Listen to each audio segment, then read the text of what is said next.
En esta colección de 5 historias reales, escucharás sobre personas que estuvieron cerca de la muerte por una absurda decisión tras otra. Demuestran que las acciones riesgosas no siempre valen la pena y que hay una delgada línea entre sobrevivir y la tragedia. A veces un solo error basta. Las extrañas y temerarias acciones de Gabriel Moreno en una carretera de California sorprendieron tanto a las autoridades como al público. En un incidente que parecía demasiado extraño para ser real, arriesgó su vida en busca de una cosa: vino tinto. Lo que comenzó como una tarde común para un conductor de camión cisterna que transportaba miles de galones de vino, rápidamente se convirtió en una caótica odisea. Gabriel Moreno de California, de 39 años, no era empleado de la empresa de transporte ni tenía conexión conocida con el vehículo que eligió ese día. El 5 de mayo de 2020, inició un evento que se convertiría en uno de los intentos de robo más extraños en la memoria reciente. Vestido solo con ropa interior y mascarilla, condujo por la carretera 99, siguiendo un camión cisterna de Cherokee Freight Lines lleno de vino tinto. Mientras el camión seguía su ruta, Gabriel le hizo señales para que se detuviera al encender sus luces de emergencia. Pensando que podría haber un problema mecánico, el conductor accedió y llevó el camión hacia el hombro de la carretera. Pero en cuanto el camión paró, Gabriel actuó. Saltó de su sedán, vestido solo con ropa interior y mascarilla. Abrió el maletero por razones desconocidas y luego corrió hacia el lado del pasajero del camión. Su apariencia casi desnuda y comportamiento extraño sorprendieron al conductor, quien decidió irse. Pero cuando el camión comenzó a alejarse, Gabriel no se detuvo. En una asombrosa demostración de agilidad, el hombre de 39 años corrió junto al vehículo en movimiento antes de saltar sobre él. El conductor, sin saber que llevaba a un pasajero no autorizado, siguió su camino a alta velocidad. Mientras tanto, Gabriel comenzó a escalar peligrosamente, maniobrando debajo del camión mientras seguía en movimiento. Entonces alcanzó una válvula ubicada debajo del tanque. Lo que sucedió después dejó perplejas a las autoridades. Mientras el camión continuaba hacia el norte, Gabriel logró desenroscar la válvula, liberando un flujo constante de vino tinto sobre la carretera. Situado debajo del camión, comenzó a beber directamente del líquido que caía sobre él. Sus acciones fueron no solo temerarias, sino también mortales. Dentro de la cabina, el conductor seguía sin notar la escena que se desarrollaba debajo de su vehículo, hasta que un panel de instrumentos señaló que su carga se estaba vaciando rápidamente. Al darse cuenta de que algo no iba bien, se detuvo nuevamente y llamó a la patrulla de carreteras de California. Cuando los oficiales llegaron, descubrieron las consecuencias de la acción de Gabriel. Vino cubriendo la carretera, un camión que perdía su carga rápidamente y una extraña secuencia de eventos capturada por las cámaras del vehículo. Se derramaron aproximadamente 1000 galones de vino, suficiente para llenar unas 5000 botellas. La empresa de transporte reportó grandes daños financieros y las autoridades clasificaron el acto como vandalismo. Gabriel fue arrestado y acusado, siendo sus acciones una búsqueda irracional de alcohol. Para añadir más absurdo al caso, se reveló que conducía con la licencia suspendida en el momento del incidente. El oficial de la patrulla de carreteras de California, Tom Olsen, quien revisó el caso, admitió que en sus años de servicio había recibido miles de llamadas inusuales, pero esta fue una de las más extrañas. Gabriel, colgando debajo de un camión cisterna en movimiento, con los brazos y piernas extendidos como si estuviera haciendo ángeles de nieve bajo el vino que caía, dejó una impresión duradera. Las temerarias acciones de Gabriel pusieron en peligro no solo su propia vida, sino también la seguridad del conductor y de otros conductores. Al final, el vino tinto terminó desperdiciado en la carretera, y Gabriel Moreno se encontró no con una copa en mano, sino con esposas. Una tranquila noche en Modesto, California, se convirtió en una pesadilla cuando un hombre, luchando por abastecer su auto, cometió un error catastrófico que lo dejó envuelto en llamas. Lo que debía haber sido una tarea simple se convirtió en una tragedia que cambió su vida en un estacionamiento de Target. El hombre, identificado solo como de unos 30 años, se quedó sin gasolina esa noche. Él y su novia se encontraron sin el recipiente adecuado para transportar combustible de regreso a su vehículo. decidió usar una jarra de plástico de 1 galón reciclada para llevar la gasolina, a pesar de las claras advertencias en las bombas contra el uso de envases inapropiados.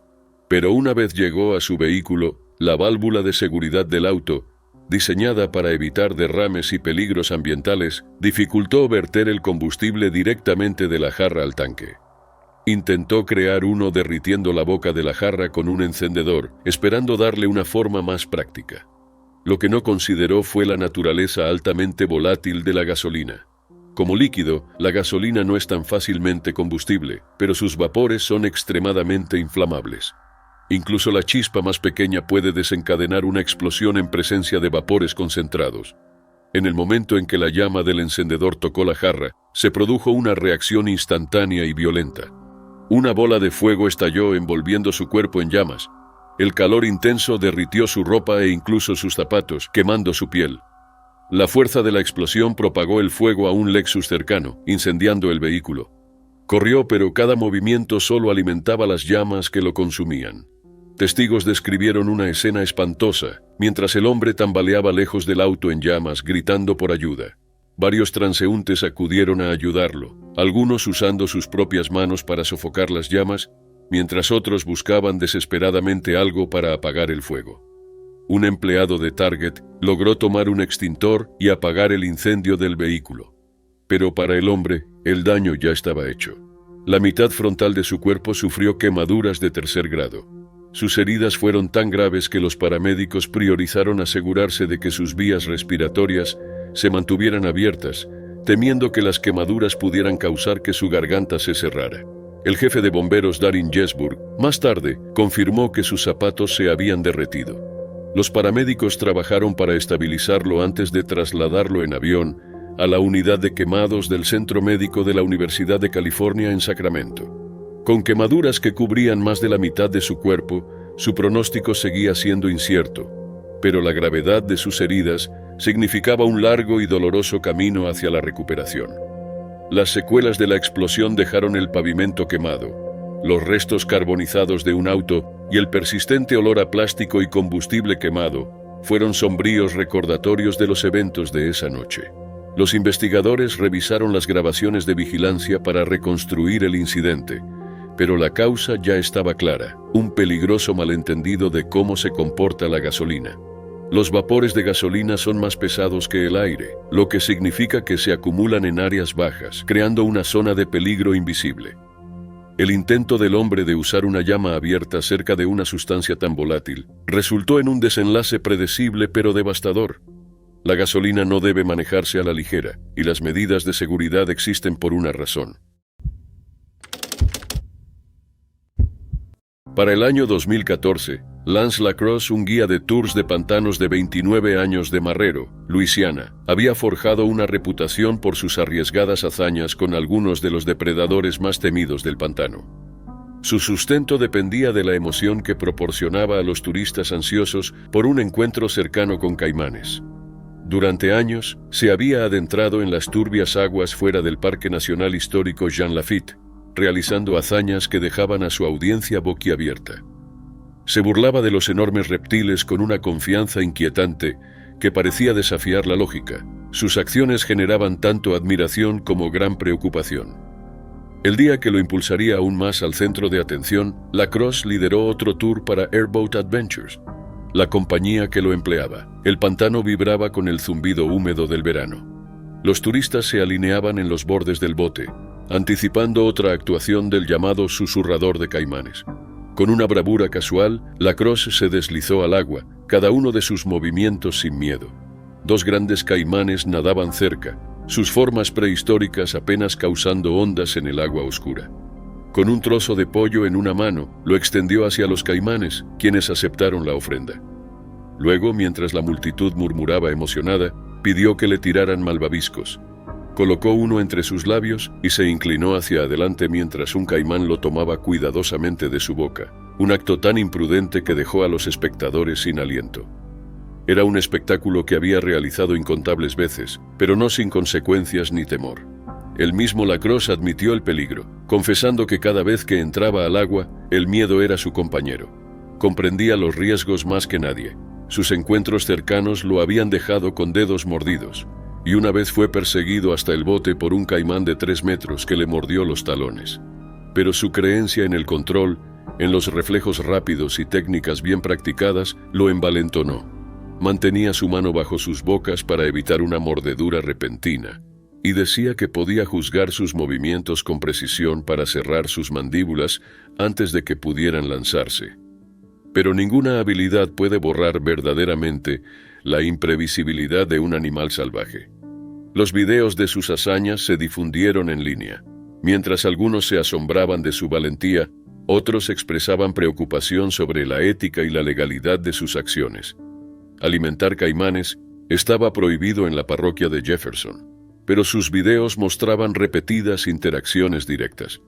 Los funcionarios de vida silvestre revisaron las grabaciones para determinar si se habían violado leyes, subrayando que alimentar animales salvajes alteraba su comportamiento natural. El Servicio de Parques Nacionales intervino, recordando al público que tales interacciones eran altamente desaconsejadas. Alimentar caimanes salvajes no solo ponía en riesgo a individuos como Lacrosse, sino que también creaba un peligroso precedente para futuros encuentros. Los caimanes condicionados a esperar comida de los humanos podían volverse más audaces, aumentando la probabilidad de ataques. Los expertos advirtieron que aunque Lacrosse podría haber desarrollado una técnica para mitigar el daño inmediato, las consecuencias a largo plazo de sus acciones iban más allá del riesgo personal. Los turistas admitieron sentirse cautivados por el espectáculo, mientras que otros confesaron haber temido por su seguridad todo el tiempo. Su habilidad para mantenerlos a raya parecía casi sobrenatural, pero quienes conocían el comportamiento de los caimanes sabían que la línea entre el control y la catástrofe era muy delgada. Lacrosse se mantenía firme en sus métodos. Insistió en que nunca despreció a los animales, nunca los restringió ni les hizo daño. Solo interactuó con ellos de una manera que creía basada en la comprensión. Las leyes de Luisiana podían ser flexibles, pero las autoridades se vieron obligadas a considerar si los artistas como Lacrosse estaban difuminando la línea entre el entretenimiento y la imprudente puesta en peligro.